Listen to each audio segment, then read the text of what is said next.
ఏలూరు జిల్లా ద్వారకా తిరుమలలో సుపరిపాలన తొలి అడుగు కార్యక్రమాన్ని నిర్వహించారు. కార్యక్రమానికి గ్రామీణ అభివృద్ధి కమ్యూనికేషన్ శాఖ మంత్రి డాక్టర్ పెమ్మసాని చంద్రశేఖర్ ముఖ్య అతిథిగా హాజరయ్యారు.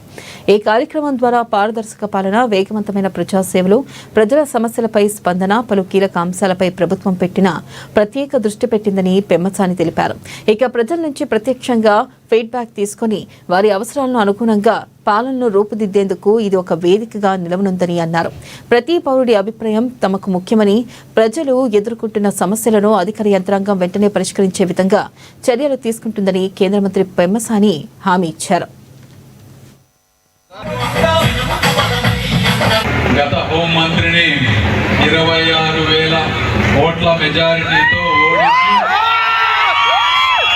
హోముకి పరిమితం చేసిన యువనేత మద్దిపాటి వెంకటరాజు గారికి, ఆధ్యాత్మిక క్షేత్రానికి సింహద్వారం, ప్రకృతి నిదుటిన సింధూరమైనటువంటి గోపాలపురం ప్రజలకు వేదికను అలంకరించినటువంటి తెలుగుదేశం, జనసేన, బీజేపీ నాయకులకు, కార్యకర్తలకు అందరికీ కూడా మనస్ఫూర్తిగా కృతజ్ఞతలు, వందనాలు, అభినందనాలు.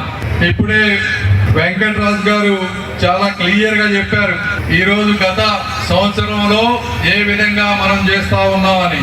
గత హోంమంత్రిని 26,000 ఓట్ల మెజారిటీతో ఓడించి స్వయం ఉపాధి పొందుతున్న